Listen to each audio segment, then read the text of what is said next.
Are you a feminist? I'm not a feminist. Anytime I say it, I always back it up with the scripture. My own Bible tells me that I'm a weaker vessel. So no matter how much I am there, when I'm with my man, I'm the weakest. And if God can equate man to Christ and not the woman, that means we'll always be a woman. I'm a provider. I have staff.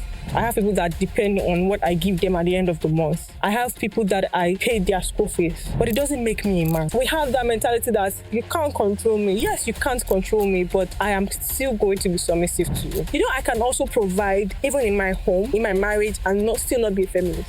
I can say, babe, I made 1 million naira this month. What are we doing with it?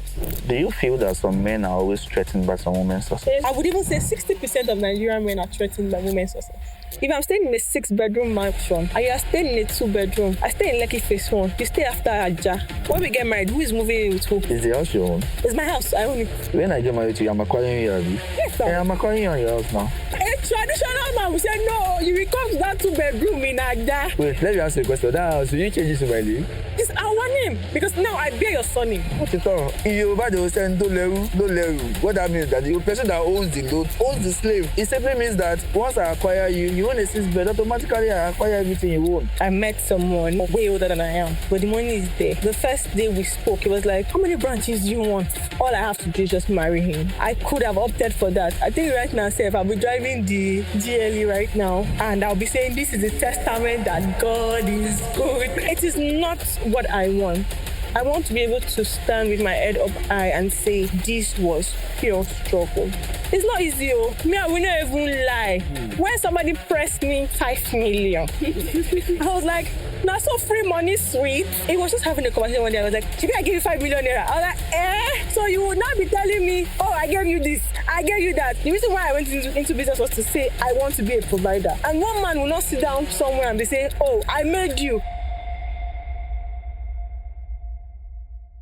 Every successful woman has faced moments of fear, pressure, or even self-doubt. But what truly separates the one who grows and the ones who make the decision is showing up.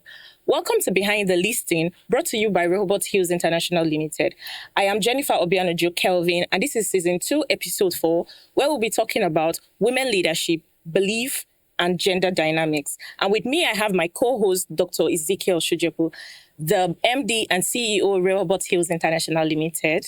Yeah, thanks for having me. Okay, please, sir, can you introduce our guest? Yeah, hello, beautiful viewers. Thanks so much for joining us on this particular episode. And with me here, I have a wonderful lady, powerful lady, a friend and a sister from another mother, a very good friend of mine, doing well in the business world and in the beauty industry. She's into hairs, anything that has to do with beauty and fashion generally. My beautiful friend here, her name is Miss Alao Arike of Ari Airs. Thanks so much for joining us on this episode, my beautiful party of life. Okay, ma, please, can you tell us about your journey? Why the business? How did you get here? We want to know everything, like spill the tea. Okay, so it started from wanting to make money, to be honest. You know, I was young, 100 level days, and I was tired of collecting 5K at home. And I just asked myself, what can I do? And I just decided to start a trade. And I was like, what do people like? I was like, okay, I don't want to focus on people. What do women like? I was like, oh, hair. I was very young. I didn't have an understanding, to be honest. But, you know, with time, I started to ask myself, okay, now you're in this. What are you doing? So the first time I made my sales, I was like, so there's money in this thing like this. I was like, I will die here. Oh. You get, so that was how we started.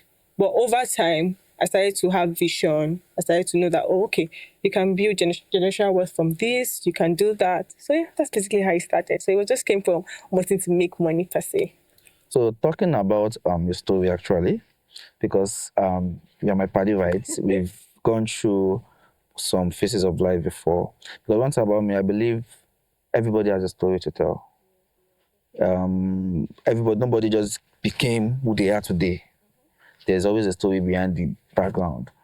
There's always a beautiful scene of everything that we see. Behind this beautiful face I'm saying, and there's a lot of story behind the beautiful face I am saying. And I used to believe that there's no glory you're seeing without a story backing it up. There must always be a story. So Can you kind of expatiate more on your background? Tell us, are you from a wealthy home? Because in recent time, the reason why I actually emphasize on this to all our what's it called guests is because I want people to understand, or people that are coming up, because the excuse that our generation gives is, I'm not born with a silver spoon. I am this. That's why I'm doing what I'm doing, and I just want people to understand that not everybody too. Nobody was born with a silver spoon at the end. So yeah, some people might be, but majority of the people that you're seeing are actually pulling things now. Nobody has a good background, but all of us came from nothing, and we are trying to become something through the help of God. You understand? So tell us a little bit of a background. Tell me, is it that your daddy was one big man? Is it that there was a support from somewhere? Was there a leverage? Tell me, how did it go? Um, I would say that I was born with a silver spoon, but it was not in my mouth. My father was holding it because my dad is very wealthy, right? But I think he grew up with the mentality that he came to Lagos when he was 5, and he is able to own estates in Lagos. So if his children can go to school, then they should be able to make more than he has made. And so he doesn't give like that. Then now he's a billionaire, and he would tell you that he cannot give you 5K as a child. So growing up then, I told myself that I can't continue like this. All right. And I saw him that he came to Lagos when he was 5, and he didn't have anything, and he wasn't educated, and he can own this much. And so I can't do this. I came from a family of 5 girls, and it means that there's no man, so you have to be a man, right? And my dad has other 10 wives, so it means that he has 11 wives in total, and my mom is the third wife. So you can understand where he was coming from, that he can't give anybody anything. We are a lot. We're like over 60 children. You don't send anybody. No excuse. You get Yeah. So if you have gone to school, you have all the leverage he thinks that you are going to get. All right. And for the record, For him, it was just particular about education. just education. You can tell him that the school fees he will pay, but he doesn't know that you wear clothes. He doesn't know that. And he got to a point, he will tell you, you've been in school for 2 years. Why can't you pay your school fees? You understand? And he had billions, all right? But, well, that's the way he sees as the best way to train us, you know? And I just told myself that, yes, I can also be a billionaire. And because of the amount of wives he had, I didn't really have that father figure. So mom was the father and the mother. And so I grew up being a man and a woman, right? Because we're all girls. So you have to be a man and you have to be a woman. And so I told myself that, yes, it's not enough to just be a man and a woman. Who is a man? A man is a provider. So I have to learn to be a provider, right? And I think that it is very important to have that mentality as a business owner, all right? So I told myself, I don't just want to have money. I want to be able to provide, all right? And so there was the time my dad wanted to divorce my mom and all that. She started picking bottles on the road to, feed us and all of that. So I was having flashback of all of that, and I'm telling myself, no, this cannot happen with me again. It cannot repeat itself. All right. So when I went into that business, it was like, no, there must be money, because it felt like money was the reason why we're going through all of that. All right. And if my mom was independent to an extent, there's a lot of things that she would not have allowed, because my dad married another wife 3 months after he married her. Oh. So there's a lot of here and there you get. And so, so I just tell myself that, no, I need to do something for myself. And when I got into school, I've always been that bright child, getting first position. My mom made sure that our children were that brilliant. And I told myself, okay, now you're a medical student. What can you do? And they will tell you, medical student, you have to read your book. You can't do any other thing. You have to concentrate. You have to read. But I told myself, I have to make money too. Yeah. Right? So I went to a salon close to me. I told her I want to learn how to make hair. So she took me to the market one day. She bought hair of 3,500. I think she sold it like 9,000. I was like, this is the business. And I told her I really want to learn. And that was how it started. All right? And the point where I knew that I was going to keep at it was when I was able to pay my school fees myself, one, and I was able to say, oh, mom, I made this from this business, and it's for you. all right? Because none of my siblings were able to do that at that age, all right? So I think that's enough of background for me. And ever since I've told myself, I'm going to keep going. There's no stopping. There've been all those, right? Yeah. When I was in school, I would not say there were so much hurdles, right? Because I was a medical student. So when it was time for exam, I would stop the business and I will study hard. Like when people see me, they will know that no, this girl is reading.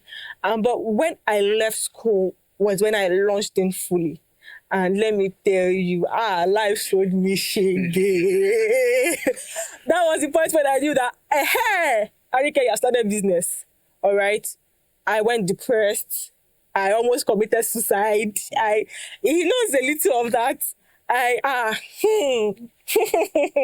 But I just had to tell myself that I needed to keep going, right? And thank God for quality people too, that God had, not to sound spiritual, but I would say that they were God sent, because at every ordeal, they were there to say, no, keep going. We see what you've been doing. All right. Because even when I was in school, my business was out there like I was not a student. And whenever I go somewhere and introduce myself that, oh, I'm a medical student, they'll be like, you don't even look like it. Do you understand? So when I left school, I tell myself, you have to keep going. There's no stopping. Yeah, so that's it basically. So there's a reason why I actually invited you. Actually, there's a lot of things that is going on online. See, we are in this our generation. I keep saying is that they have painted a lot of mentality on our head, both for the females. In fact, as it stands now, nobody wants to work hard anymore.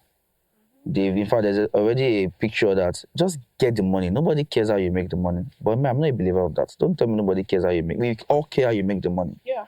Don't just tell me, yeah, we make the money and nobody cares. Then what kind of generation or what kind of thing are we painting to those that are coming? There must in the generation before us now, and probably in the days of our parents, everybody cherish hard work.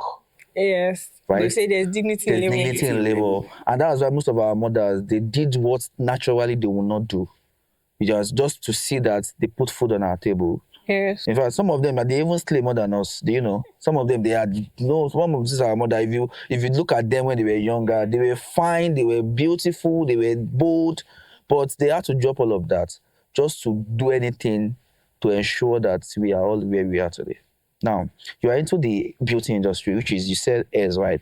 And me, I used to see a lot of things online because I used to look at you as my friend. You are selling the same hair. And I was just somebody that is selling hair. The person is driving GLE 450. And I'll not be looking, is it not the same hair Now we are selling. that my friend is selling, that this person is selling? What exactly is that? I can't reconcile. So tell me, is it that, do I need to now start selling it? Because I don't have business, I want to drive business. Yeah. I think I need to, what's there about this industry? Tell us more about your beauty industry. Okay. So there's money in the beauty industry, right? And there is also money. Why I'm saying that is because we're always out there. I'm on Instagram. And sometimes you see 1 million views. There are human beings that are seeing it. So you're out there. And so somebody can see you and say, well, I like this person. I will spend my lifetime on this person to make sure that this person is mine. All right. And so that's how most hair vendors meet these people. All right. Because I've had a lot of DMs in time past. But, okay, let me be personal.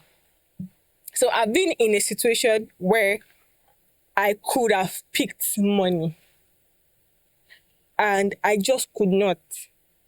And to be honest, the reason why I just could not was because of the kind of background that I had.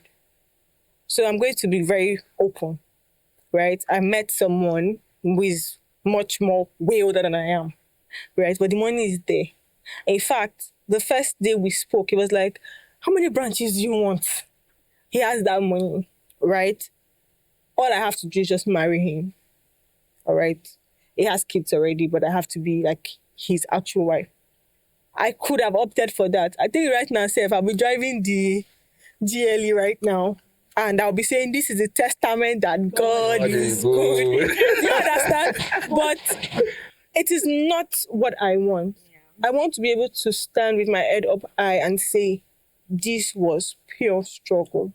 It's not easy, oh. Me, I will not even lie. Because when somebody pressed me 5 million, I was like, now so free money sweet. Yeah. All right. But then again, it was just having a conversation one day. I was like, Chibi, I give you 5 million naira. I was like, eh? So you would not be telling me, oh, I gave you this, I gave you that, I bought this car. No. This was not the reason why I went into business. The reason why I went into business was to say, I want to be a provider. And one man will not sit down somewhere and be saying, oh, I made you, I did this. And at the end of the day, if you see people that got free money for their businesses, that you know that it was funded and this, the structure of that business is not always the same as someone that is actually doing that business. I will tell you for a fact that when I met this person, I was so tempted. It took almost God coming to the earth to say, nah, this is not the way. All right? Because, yes, you just hear, where do you want to travel to? All right? Or what do you need? Have you paid your staff this month? Let me help you pay your staff. And if you have all of that, still, why are you building business again? Do you understand? But I had to consciously tell myself, and also talk to people. And that's why I'm always saying that you need some certain important people in your life. All right? I tell myself that, no, this is not what I'm trying to build. I'll tell you for a fact, one of my friends got my dream car recently. And I was like, are you sleeping? But to be honest, it's fine to think that, but the most important thing is snap out of it after that. I'm like, you know what? We'll afford it very soon. And at the point where you are able to afford it, the funny thing is you'll be able to afford more than that. All right? So I keep telling myself, okay, this is not what you are trying to build. Now, all of this is easy, but it's easier when you have people in your life or in your circle that are able to hold your hand when you are weak. He knows how I will rant to him, right? And how he will rant to me when it's important. And other people that will say, okay, you know what? This is what you're going through right now. Okay, take. When you have it, return it to me. Do you understand? Or they are saying, how much can I invest right now that would put you afloat? It might not necessarily throw you off the water, but to keep you afloat. All right? Or I can just call my friend and say, when there's no money, come and buy hair. Do you understand? So you still need some people in your life to now say, okay, these are the people that you can run to. It's very, very important. As a business owner that does not have big God somewhere. All right? So, yeah, basically. So, the way you are sounding, to me, you are sounding like as if you're a feminist. I'm going somewhere, actually. So tell us, you said you are taught to be, because of probably your background, you learned that, probably because of the way it was, you learned that you need to be a man and you need to be a woman at the same time. And that has actually made you have like a thick skin towards a lot of things. Tell me, what do you think about feminism? Are you a feminist, first of all? Nobody should drag me. I'm not a feminist. So tell me, what do you think about it? And anytime I say it, I always back it up with the scripture. My own Bible tells me that I'm a weaker vessel. So no matter how much I am there, when I'm with my man, I'm the weakest. Right? Because, the Bible says that the man should love the wife as Christ loved the church. The way we see Christ is the greatest. And if God can equate man to Christ and not the woman, that means we'll always be a woman. I'm a provider. I have staffs. I have people that depend on what I give them at the end of the month. I have people that I pay their school fees. But it doesn't make me a man. All right? And I feel like, because when men see women that are there in business, it's us that we need to quickly see man. It's a struggle. Do you understand? Because they believe that we have that mentality that you can't control me. Yes, you can't control me, but I am still going to be submissive to you. And there are a lot of controversy about feminism. So I'd rather keep my cool and say, okay, me, I'm following my Bible. Yeah. The Bible tells me that I'm a weaker vessel. It means that at every point, a man will have to step in. So maybe in marriage, maybe in relationship, maybe even in business. Okay. My manager is a guy. And we have the forerunner, someone that goes to the gen, the everything. And he left. And me, I used to go and tell my manager, me, I cannot be dragging Jen. Do you understand? Yeah. All my other staffs are females. I say, my ladies cannot be dragging Jen. They cannot go and buy fuel. Do you understand? We need a guy to do this. Me, I have that mentality because that is the normal. Except for the ladies that go to the gym now, if you compare strength, even physical strength, you will see a difference. Me, if I'm in a relationship, he will open door for me. Mm-hmm. He will provide for me. Baby girl treatment. It's different if he cannot afford it.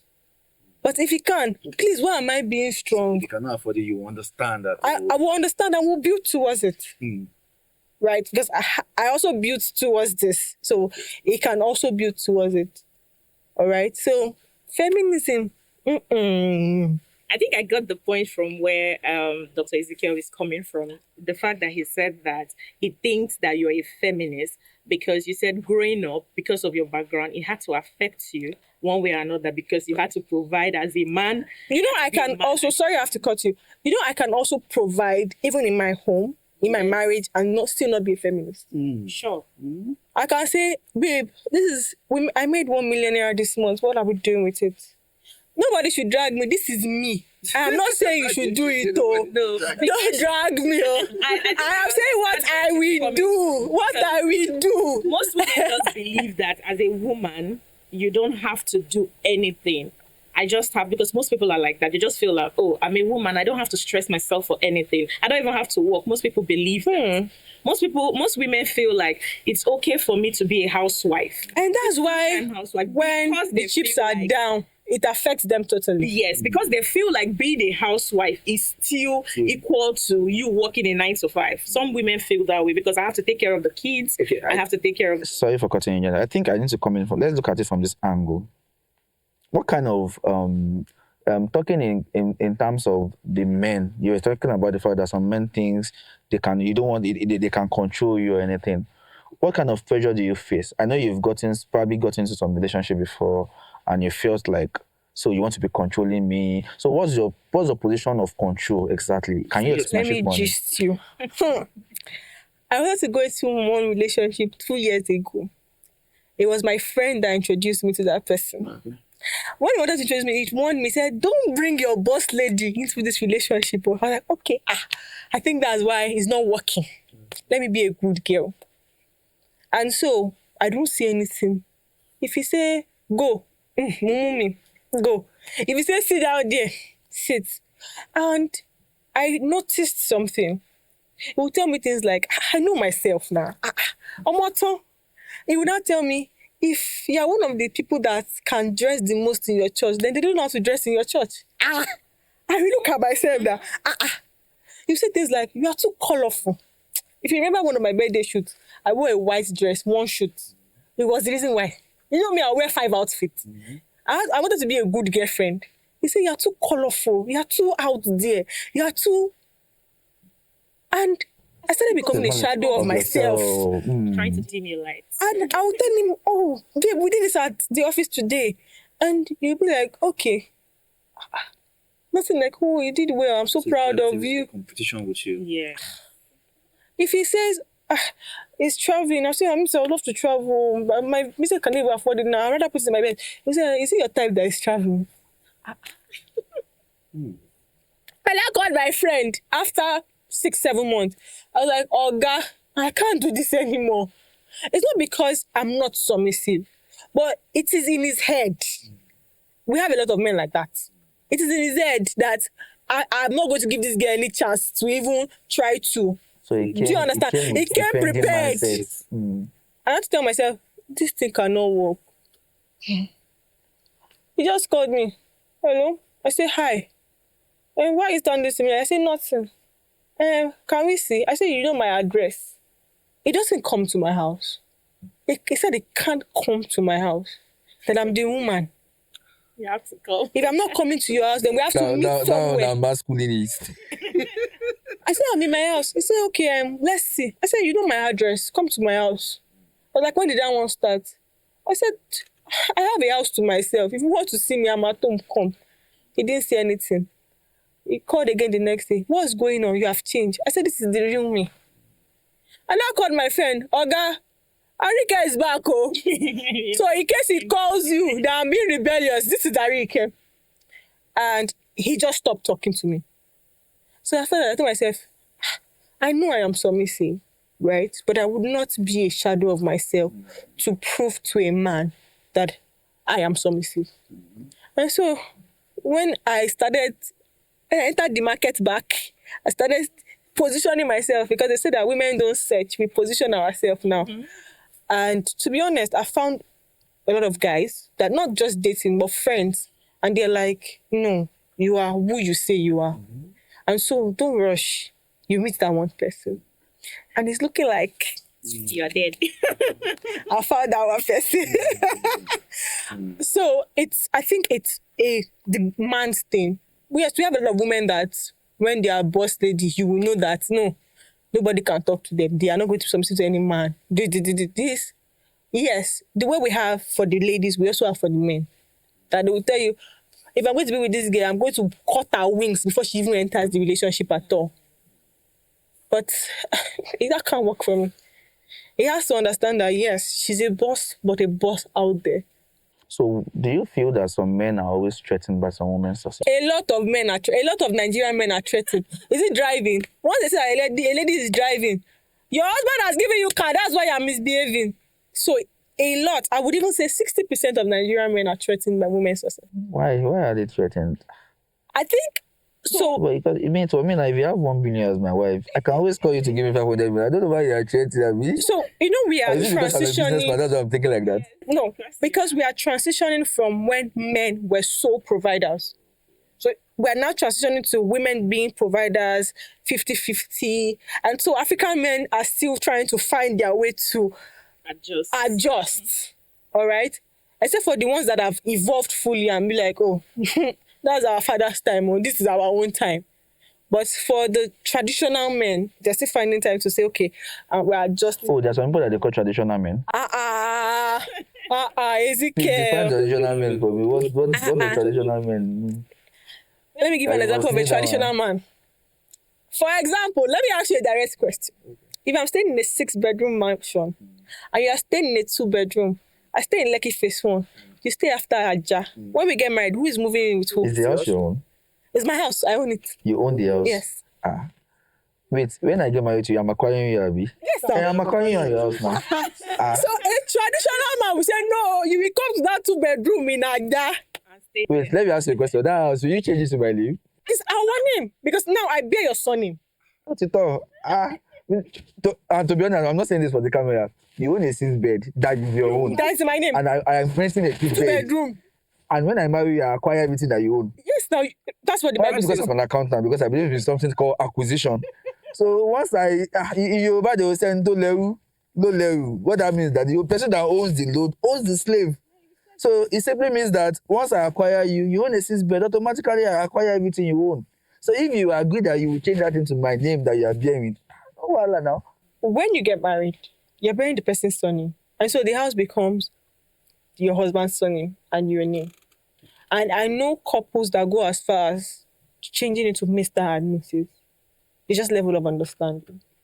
But for a woman to do that, To be honest, for a woman to change the name to Mr. and Mrs., that means the man has proved himself beyond reasonable doubt. She can trust. So I think Because some men are callous. actually let's just be realistic and honest.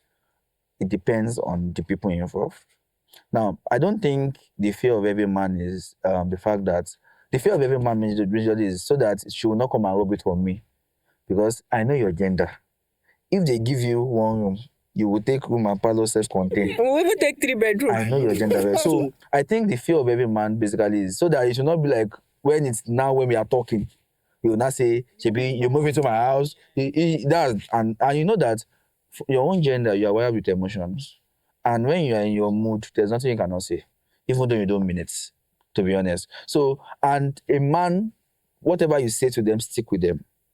So before you get to that point of saying it, they rather edge against it.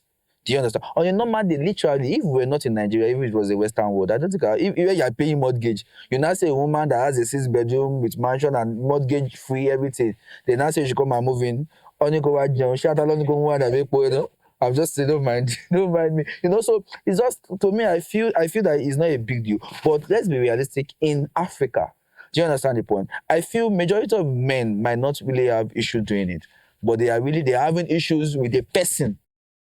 There are some women that yes, there are some women that they will not use it to haunt you. Like you said, you believe that once I marry you, you're changing the name. We own the house together.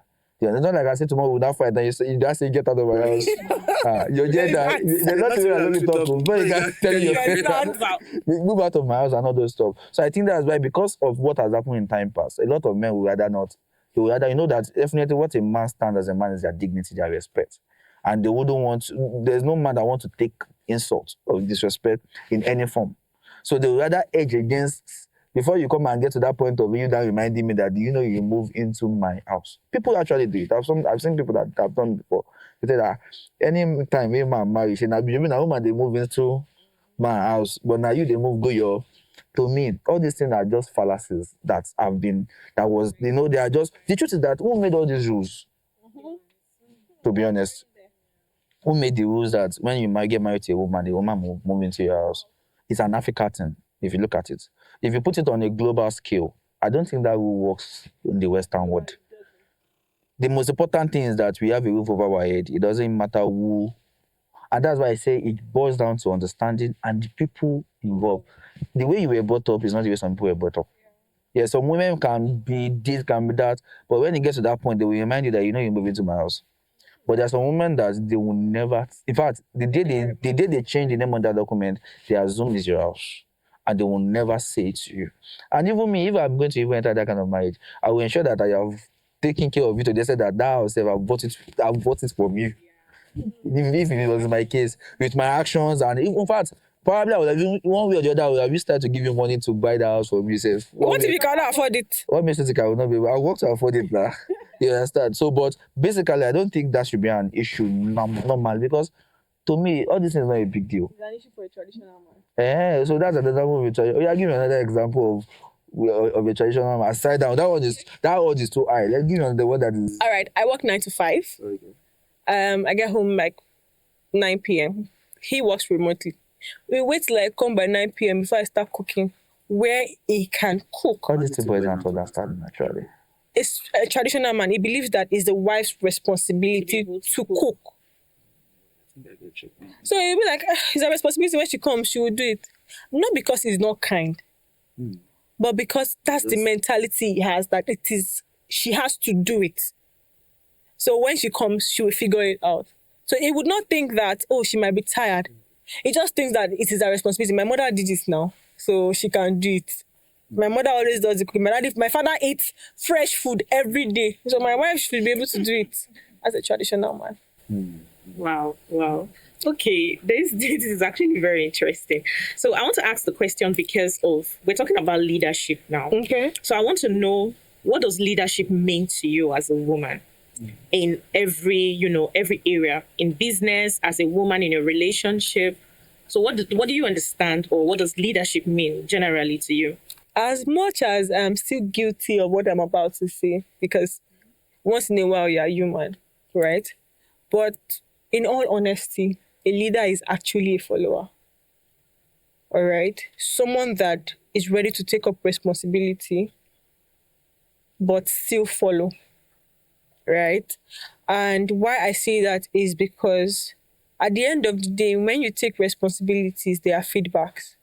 And nobody's an island of knowledge. And so after taking responsibility, you take 2 steps backwards to get the feedback, and so that you can forge ahead. It means that you are responsible for everything, but you are not going to say, oh, I'm your leader. All right, I'll give you a life example. I tell my manager, I want this to happen. I want this structure. I will see his face change. He doesn't want to object. So after the meeting, I would ask, okay, let's have a conversation. I said this during the meeting. I saw your expression. What's wrong?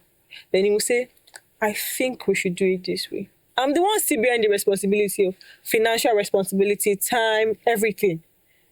But I'm open to saying, okay, this is better, right? Let's give it a try. Then if it doesn't work, we'll fall back to my plan. But most people believe that leadership is taking lead in every aspect. It just means you are taking the responsibility, but you are the number one follower for me.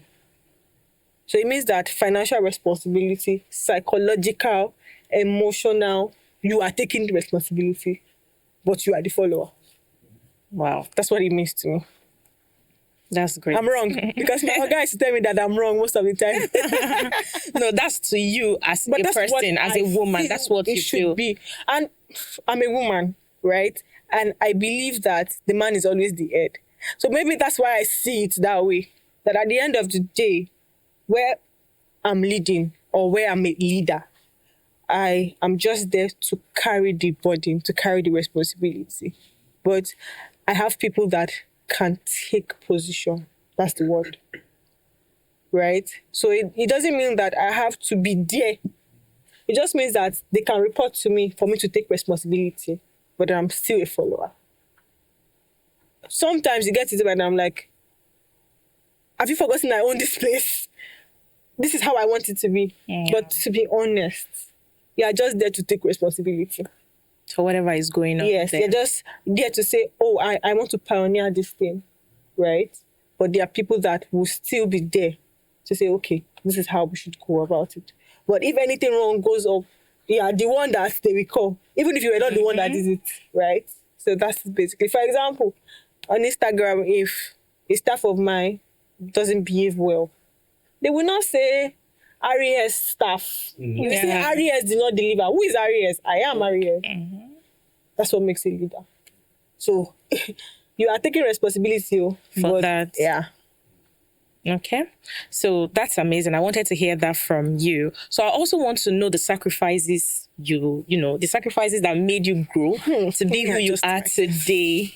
Like all of the things that went behind the scene that people did not really see that made Arihe who she is today. When Ari's Place became Ari's Place, I told a couple of my friends that I had to let go of a lot of things, and personal things and general things. And some things that I was attached to, I had to let it go. Right? Number one. Can you give an example? I will go deep. Number one, I had to let go of being all about me. For example, this is a very vague example, but let me just use it. I want a 17 Pro Max, right? The business can afford to buy me one. But I'm saying, oh, there's this new product. Let's talk on it. Don't worry, I'm good. All right? But I love gadgets. I love to use the latest gadget, right? I'm not a clothes person, right? But I love accessories. I love gadgets. I love accessories. I love to accessorize. But I'm in love with gadgets, right? But I'm saying, let's let go of that. I'll be fine. All right? And when I say I'm an accessory person, I invest in gold. So at some point, I have to let go of all my gold. Like every single one of it. I'm from Kwara State, and when you hear gold, you know that it is the Ilorin. And I'm from Ilorin. So you know that, yes, we invest in gold. And at some point, I have to tell myself, babe, you are saying this is your investment, but you have to let go of it. At some point, my relationship with my family. Because there's something that I would do. I say, they want to do this, and I'll say, take. I want to do this, I'll say, take. It got to a point that I could not, because my baby, which is my business, needs it. And I'll be like, deal. And it will cause fights because they believe that I have it, but I don't want to do it. Who changed you? Who is advising you now? What are you doing? Are you in debt? Are you in trouble? Right? And you know, that's kind of frictions and stuff. But I have to tell myself, when it becomes better, we'll sort ourselves. Right? Because I have learned something that if you don't build yourself to the point where you can be a provider for others, and you are providing while building, you will eventually not get to that goal. Yeah. All right. So I had to, at some point, sell my conscience. That's the word. Because normally I'll be feeling bad that this person has asked for my help again. But I have to tell myself, Oga, this business has to move, and you cannot afford to. So that's another thing that I had to let go of. That I say, at some point I had to be single. And this is being honest. You cannot be emotionally available for someone when you are not for yourself. Sometimes that I'm going nuts and I'm shouting, I will not get to and say, hello, baby, it cannot work. It cannot. So at some point I tell myself that, Oga, you are not ready for a relationship now. People saw it as a problem, but me, I knew what I was chasing and I knew what was chasing me. So at every point, there's something to let go of. Not like you are throwing it away. And that's saying for now, let this one take lead. Then when I'm there, we can now take it back. A lot of things. If I start to mention, is it my car? Well, I have to start entering a pep. And I had a multi-millionaire investment somewhere. Yeah. And my manager at that time will say, you enter that pep to say, I'll say, I beg, nothing there. Do you understand? Mm-hmm. There was no ego. I saying, me, how will I enter public transport? The only thing is that I will kit up. My nose mask, my long sleeve, because sweat and all of that, I will kit up, wear my face cap, and just sit. If somebody sitting close to me, I will just do like this. But I knew that it was a sacrifice I had to make at that point in time. So at every point, there is always something to sacrifice. It's just that at each stage, you will now ask yourself, okay, what am I giving? Obviously, a married woman cannot say she wants to give up a relationship for a business. So it's at every stage that you know, okay, this is what I can give for this to grow. Okay, let's take it back a little bit. So tell me, when you were a student, how were you able to combine that? Tell me the struggles with your business. And at what points, when you were a student, at what point did you actually start a business? And how were you? Did you at any point get to a point where you feel like, I should just drop out and face business? Like, just tell me the story behind that. How were you able to navigate school? And I understand that you did a 5-year course, and I understand how your medical. I understand how medical course can be so demanding. So tell me, how were you able to navigate through that? Okay, so I started my business 100 level, right? Yeah, but it wasn't that serious. We're just buying and selling. And I can get this thing for you. Okay, help me get it. In fact, my first client was my bunkie. I remember that time he bought, we can never happen again, bulb, 11,000 naira. It was a bone straight bulb for 11,000 naira then. And people can't happen again. And it felt easy, right? But when I crossed into College of Medicine, that was where the real game happened, right? And I was in the hostel, I was still doing my buying and selling. But I now thought to myself that, let me get a room and parlor, use the parlor as my store. You know, when you're trying to upgrade and say, okay, the business is doing well now, you can afford this. That was the beginning of being a business owner. And so I set up my parlor. If you enter my parlor, you think you enter the store. You cannot even think it's a parlor. The shelf, everything. We had our reception. Me, I'm a very structured person, and I believe that what is worth doing at all is worth doing well. And so I started to miss classes because I'm at the store, and there was an impromptu class, right? And my 300 level, I had 2.8 as my CGPA. I couldn't even tell my sisters. I had some courses that I needed to rewrite at that point. Hey, it was hard. I spoke to my friend that since I'm in school because I can work and make money and I'm already making money, let me just drop out. At least there's no point again. I not like I'm going to ever practice, right? But There was this friend of mine that did the same thing. He has like 3 or 4 stores in Ikeja now, sales gadget, right? He told me that that was what he did and he's regretting it now. That anyhow I want to rough it. That it will not rough, but rough it. And it means that at some point, one will suffer for one. So it means that, okay, during school time, when it's no exam time, the business is doing well, you're making money. Once it's 4 weeks to exam, we will slow down. When it's 2 weeks, we shut down, total shutdown. My clients knew me then. They knew. They will be, and the kind of clients God gave me, they'll say, we know you're writing your exams. We'll wait for you. Because I had 2 staffs then. But they could not just handle it the way I would because I had not learned to put structure as at then, right? So I was just roughing it. I told myself, you have to. I have days where I will cry in the library. Ah, God. My sisters, I will cry like I am weeping like somebody died. Because something that, it's medical school. It's not just BSc. There's some things that people have been reading for 2 months. Me, I want to swallow it in 1 week. All right? And so I was just roughing it all day and I die. I am not capping. I have been up for 3 days straight, no sleep. I am not capping. I crashed the last thing. I slumped. But I was up, like wide awake. Day 1, it was Coke and Nescafe.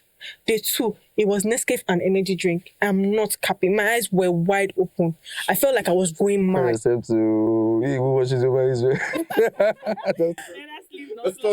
On the 3rd day, I could not assimilate, but I was awake.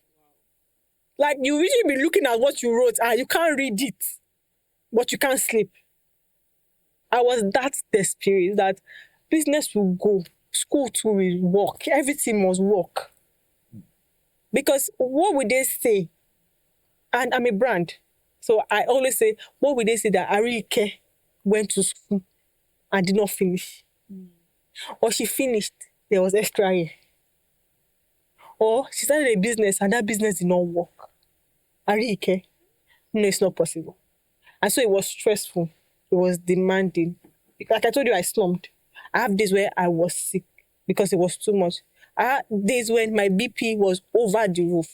But I told myself that all that something was killing a man. At the know that she died trying.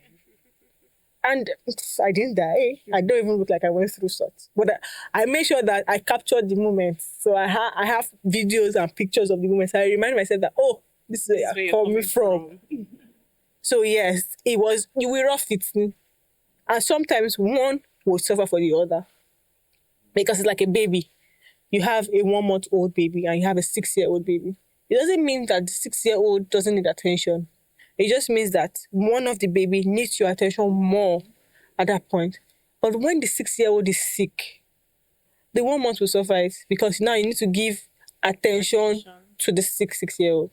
So that's how it is. You rough it. Yeah. Great. Wow, this is actually very interesting. So I want to ask this, last question before we can call it a wrap. So in your business, it's very competitive out there because hair is everywhere. Everywhere you look, there is hair, and then there's a lot of competition in terms of traveling out of the country. Everybody's going to China. Everybody's going to Vietnam to get these things to make it cheaper for the end user. Yes, the end users. So I want to know, in your industry or in the beauty industry generally, do women really support women, business owners? Is it a thing? Yes, it is. Okay, please, I want you to explain. So the little that I know, yes, it is. I have 4 communities that I am in right now. Okay. And when we opened the new place that we opened, 70% of the crowd were business owners. So I think that we are growing into that you patronize me, I patronize you, we move. Because it is sad, but it's the truth. People out there that are not business owners want to see people patronize you first before they actually patronize you. They only buy from people that are selling. And so, how do I sell when you are waiting for me to sell before you buy from me? And so business owners are now learning that, oh, okay, I'll buy from this person. Obviously, if she wants to buy what I'm selling, she will not go somewhere, she'll come and buy from me. And it started that way until we started to build community. And so you hear things like, oh, she's my community member. Oh, she's my community member. Oh, you see on the group chat, who sells this? They will tag the person. Who sells this? They will tag the person. It was not like that before. But business owners have to look for a way that, this thing is becoming tougher by the day. So what can we do now to make it work? So even if you go to China and you're in my community, you will not want to enter my business. Because you know that this is my community person's business. I'm selling pots. What's my business with hair when I get to China? So I know that I'm selling pots. Harry is selling hair. I dare not step on her toes. Not everybody have that mentality. Yes. But the community that we see ourselves is able to curb it. Because now I'm seeing bag owners selling hair. In fact, I'm seeing content creators selling hair. I saw one yesterday. And she's selling at landing price.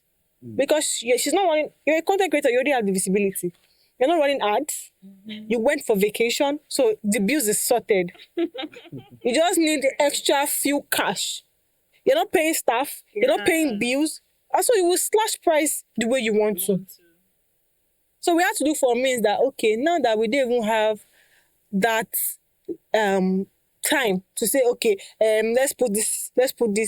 Let's help ourselves. Vendor support vendor. Buy from me, I buy from you. It's aura for aura. If I buy clothes from you today, you want to buy, you buy another place, you can never see me in your store again. Do you understand? Yeah. So it's aura for aura. And so when I'm packing your order, the end user is saying that she's selling. Okay, she's trustworthy. I can buy from her. That is when they will now buy. So I think that we are trying our best to always find way when there's a stumbling block. Okay, what can we do? Now they've cut chain of distribution. It's now producer to end user. All right.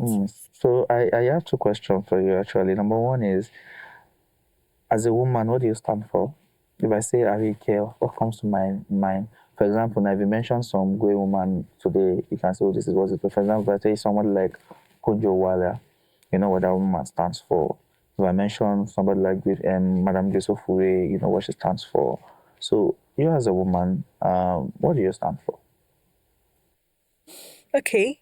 So I believe that when Arika is mentioned, what should come to mind is first beauty. Of course. Beauty. Okay. Of course. And a business enthusiast. Someone that is strong-willed. Me, I am very strong-willed. I'll give you an example. Sorry, I'm debating a bit. There was a time that I wanted to work on the new store, and it's a full building, a story building. And, you know, the budget for interior was 10 million. You know, the interior designer will bring a budget. Okay, fine, let's do this. 10 million. Let's do it. And halfway in, we already spent 30 million.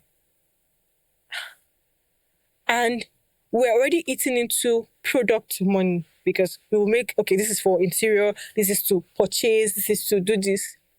And I told myself, we are out of cash. Now we have to now say, okay, when we sell, we'll now pay artisans and stuff. And the project was literally on hold. I just came, God is my witness. In my personal account, there was no money. In the business account, I'm being over, there was no money. And I just came that day, I just told my manager, today is Monday. We are finishing this project this week. My manager I'm open with my manager with the financials, so he knows what is going on. And he looked at me, and he was like, so okay. Yeah. Me, I told myself, I was coming that day and I told myself, we are finishing this project this week. We've been pushing this project for 3 months. And this is the last week that we'll finish it. And I will tell you for a fact, this is not me saying God did it, but it actually happened. I told myself, anyhow, this project must be completed. So when people see me, I want them to know that this person is strong-willed. She's not a small girl, big God person, right? So beauty, strong with intellect. I don't want to be found having conversations that they be like, what she even say? Conversations like, let him just spoil me. You can't find me there. You know, you can't find me there. So I want them to say, oh yes, Arike, intellect. And now, spiritual. That one is most important. You cannot have my personal number and not know that I'm spiritual. As beautiful as I am, the spirituality is there. Okay, so where do you see our years in the next 5 years? So in 5 years' time, areas is booming. We know that already. And the new sector too is taking another stronghold in that sector. So we are taking in money and we are just regenerating it. So it's not a me thing. It's now being able to say, oh, the vision of this young woman is feeding thousands of people. All right. So yeah. So if you have one word to tell your fellow gender, your fellow women, you stand out there that things they need a man to achieve whatever it is. Yeah, everybody needs a man. Don't let me use it. I think, okay, let me say depend. That should be the word, not need, because we need one another, right? I don't believe in gender war. I need a woman in my life as much as a woman need a man in their life, just like you said. So let me put it this way. What will you tell your fellow women that are coming up and people that are at the same age range as you? What advice will you give to them that think they depends solely on the other gender to achieve whatever it is they can achieve? The truth is that some people don't even have a life before they want to say they want to also go and get a value. Sometimes I used to tell people that before you say you want something, the question is, can you even give it to yourself? Don't come and tell me you want something without you not even worked. You understand? Yeah, if I ask you now what kind of man you want, I want a man that you too, what kind of woman are you? That's the question. Because for you to be envisioning a man like me, I'm not. You think I'm envisioning a woman that doesn't have sense too? You understand? So it should balance. It should be balanced, right? So what advice do you have for women in your gender? Because see, this our generation, a lot is just happening. A lot of people's mindset have been bastardized. Nobody believes in hard work. Nobody believes in patience. Nobody believes in, oh, I have to also pick up myself and do something great with my life. Even as no matter the gender I find myself, I just need to be up there and do great things for myself. Okay, so I'm not going to nullify the place of having a support system. It's very nice when you have a support system. It means that if I have a dream and I have a partner that can push that dream, it makes me move faster. Sure. But the truth is, nobody invests in an entity. If a man gives a woman 100 million naira, he sees that he has that value to offer to herself. I might be wrong, but to the level that I have seen on Experience Life, that's what I have seen. Nobody will walk up to me now and say that if I expect a man to build a house for me, I'm being a thief. Because they know that, she can do it herself. So she's feeling that a man should be able to do it if he can afford it. But there is so much beauty in that foundation that you have taken yourself to that point first. And that's why it's easier for the rich to get richer, because the foundation is already there. If I want you to invest in my life, for example, and you are worth multi-billions, you ask me, what do I bring to the table? If I'm saying, I have a dream. I have a dream. When your mates, they are already turning their dreams to reality. So first, turn your dreams. Tell yourself, I want to turn my dreams to reality.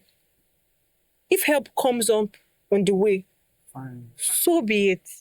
And if it doesn't, go harder. No, there's no going home. There's no home.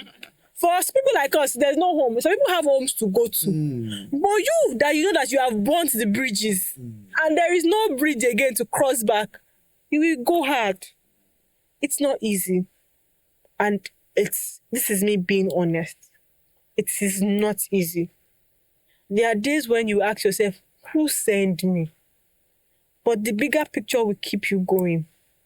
So if there's nobody to support, please support yourself. And let me tell you, if you do it, you will achieve it. Start, you will achieve it. I am a living testimony. And this is not me being spiritual. This is me saying that it's evidence in my life. I am very spiritual, though, but I'm saying that it is evident that if you go hard, you will see results. Some people are scared that, oh, you need capital, you need funding. Me, I did not start with capital. Yeah, I didn't start. If not because they said for visibility sake, I had to delete like the old post. You will see, I started with drop shipping. I post, you believe in me, I go to the market and make sure I don't disappoint you. So once I don't disappoint you, you will tell somebody that she doesn't disappoint, and she's cheaper than the people that have it physically. When you are building, build with integrity. Let people know that you have something to offer. It's not going to be easy, but it is possible because I've seen it happen. Right? There is dignity. It's not just an old saying. There is dignity in labor. I'm sure that if you have an idea that, oh, I have some sugar daddy somewhere, I might not be here today. Right? So that's the dignity. There is dignity in labor. And you have that experience that nobody can take from you. So even if your business crumbles today, you will stand up again and go again because you built it yourself. So it's sure for you, pa. Sorry, I have to be. It's sure for you if you do it yourself. It's not going to be easy. Anybody that says it's going to be easy, they're deceiving you. But the end goal is sweet like mad. It's sweet. So yeah, that's what I have. So tell me about I know I've said last, but don't worry. Tell me about how the economy is affecting your business. Tell me about the policies around your business, how are you surviving under this economy? Are they bringing dollars to your house every day? Are they making it look so beautiful? So tell us more about the economy now. So, truth be told, the economy has affected a lot of things because products have gotten more expensive and people can't even afford it anymore. Right? They will say, is it me that have not eaten? I want to buy 500k here. Right? But there is something that I have learned as a business owner is that why you are called an entrepreneur is because you will always find a way. For example, we sell 500k, 1 million. I think our cheapest hair is like 200k. That's the cheapest base. But we now said, okay, these people that cannot now afford these things now, what are the things that they need it that we can bring on board?